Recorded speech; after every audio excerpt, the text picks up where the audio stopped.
दोस्तों एक 18 साल की लड़की अपने भाई बहन की देखरेख करने लगती है। उसका पिता जो होता है बहुत ही बड़ा शराबी होता है और वो शराब के नशे में अपनी बेटी को गाली देने लगता है और इसी तरीके से वो अपने घर का जो गुजारा करता है, जितना वो कमाता था उसकी आधे पैसों की तो वो शराब पी जाता था। इस वजह से उसके घर का गुजारा नहीं हो पाता था।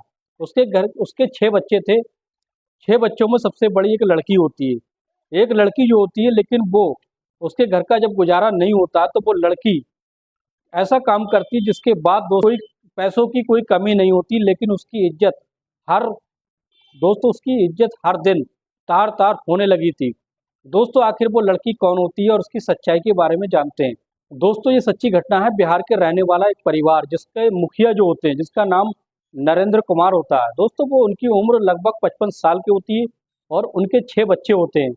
6 बच्चों में सबसे बड़ी लड़की होती है जिसका नाम नाम ममता होता है। ममता दिखने बारे में बेहद खूबसूरत होती है और जिसकी उम्र लगभग 18 साल होती है। दोस्तों उसके जो पिता होते हैं नरेंद्र कुमार, वो एक बहुत ही बड़ा शराबी होता है और वो इसी तरीके से अपने घर का गुजारा कर रहा होता है। दोस्तों बड़ा तंगी में उनका गुजारा होने लगता है। उनका परिवार बहुत बड़ा होता है, इसलिए वो शराबी जो होता है जितने पैसे कमाता था उसके आधे पैसों की शराब पी जाता है। दोस्तों इसी तरीके से उनकी जिंदगी चल रही होती। लेकिन क्या होता है दोस्तों, एक दिन उनकी बड़ी लड़की जिसकी ममता होता है, ममता ऐसा होता है, ममता जो होती है पुलिस थाने में जाती है। थाने में जाकर पुलिस इंस्पेक्टर से कहती है कि उसके पिता का कहीं पता नहीं चल पा रहा है और उसका पिता एक शराबी है। ममता जो होती है पुलिस वाले के सामने गिड़गिड़ाने लगती है, रोने लगती है। वो कहती है कि मेरे 5 भाई बहन हैं और उनको मैं कहाँ लेकर जाऊंगी, और उनका इकलौता कमाने वाला उनका बाप ही होता है जो कि एक शराबी था और कई दिनों से उसका कोई पता नहीं था। अब तो वो लड़की उस इंस्पेक्टर के सामने गड़गड़ाने लगती है और अपने पिता की खोजबीन कराने के लिए उस इंस्पेक्टर से कहती है। तो वो इंस्पेक्टर कहता है कि तुम्हारे इतने भाई बहन हैं तो अकेला कमाने वाला सिर्फ पिता है जो कि आधी पैसों की तो वो शराब पी जाता है, इसलिए तुम ऐसा कर क्यों नहीं करती? तुम भी क्यों उसका हाथ नहीं बटाती? तुम कोई काम क्यों नहीं कर लेती? मेरी उम्र 18 साल हो चुकी है और लेकिन मैं अभी कहीं बाहर नहीं जा सकती। अगर वो बाहर जाएगी तो लोग उसे गंदी निगाहों से देखेंगे और इसलिए वो घर पर रहकर ही कोई ना कोई काम करने लगती थी। उनका गुजारा नहीं चल पा रहा था।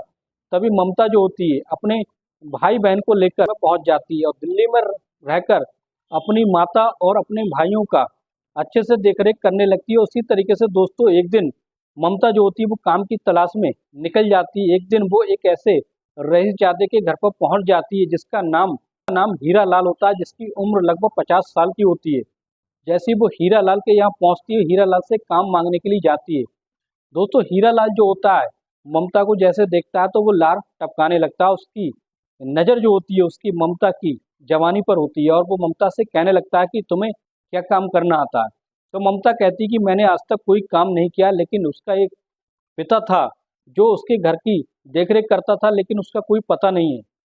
तो वो कहने लगता है कि तुम जो काम करना जानती हो वो मुझे बता दो, वो मैं तुम्हें यहाँ काम दे देता हूँ। लेकिन फिलहाल वो कहने लगता है कि मेरे सर में दर्द हो रहा है, तुम मेरा सर दबा दो। और ममता जो होती है मजबूरी में आकर उसका सर दबाने लगती है। लगभग 2-3 घंटे का समय हो जाता है। अब फिर वो हीरा लाल कहने लगता है कि ये लो 500 रुपये, अब कल तुम्हें फिर आना है और मैं तुम्हें बताऊंगा क्या काम करना है।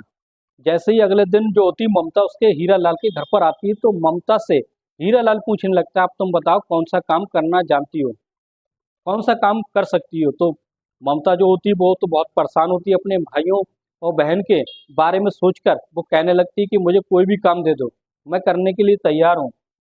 और वो ये नहीं पूछती मुझे कौन सा काम करना, बल्कि ये कहती है कि मुझे पैसों की ज़रूरत है, तुम जो काम कहोगे वो मैं करने के लिए तैयार हूँ। तो कहने लगता है कि मेरा सर दबा दो। सर दबाने के बहाने से उसके साथ अश्लील हरकतें करने लगता है, उसके साथ छेड़खानी करने लगता है। इसी तरीके से दोस्तों फिर क्या होता है, ममता जो होती है पहले तो हीरा लाल का विरोध करती है। वो कहने लगती है कि मालिक ये आप क्या कर रहे हो? तो उसी तरीके से हीरा लाल कहता है, देखो पैसा कमाना इतना आसान नहीं है, अगर तुम पैसा कमाना चाहती हो तो तुम्हें ये सब बर्दाश्त करना होगा। अब इसी तरीके से ममता कहने लगती कि मुझे इन चीज़ों का शौक नहीं है, लेकिन मुझे मेरी मजबूरी है ये सब करने के लिए। तभी क्या होता है उसके साथ हीरा लाल के साथ वो करने लगती है जो हीरा लाल उसके साथ करता है और उसके लिए राजी हो जाती है। दोस्तों फिर क्या होता है, जैसे ही हीरा लाल जो होता है उससे संतुष्ट हो जाता है। उसके बाद कहने लगता है कि कल तुम्हें फिर आना है। अब जैसे ही ममता जो होती है घर पहुंच जाती है, पहुंच जाने के बाद दोस्तों फिर क्या होता है, थकी हारी सो जाती है। सुबह फिर हीरा लाल के यहाँ काम मांगने आती है। तो हीरा लाल के यहाँ जैसे ही आती है दोस्तों, उसको एक बुजुर्ग आदमी दिखाई देता है और कहता है कि ये है तुम्हारा काम इसके साथ है। दोस्तों ममता जो होती है उसकी बात को समझ जाती है, कहती है कि मैं ये काम नहीं करूंगी। तो फिर हीरा लाल कहने लगता है, अगर तुम ये काम नहीं करोगी, अगर ये काम नहीं करोगी तो तुम पैसा नहीं कमा पाओगी, अपने घर का गुजारा नहीं कर पाओगी। तो फिर क्या होता है, ममता जो होती है अपनी मजबूरी में आकर उसकी बातों को मान लेती है और उस बूढ़े आदमी के साथ वो सब करती है जो उसने हीरा लाल के साथ किया था। अब तो दोस्तों उसका रोज का यही हो चुका था।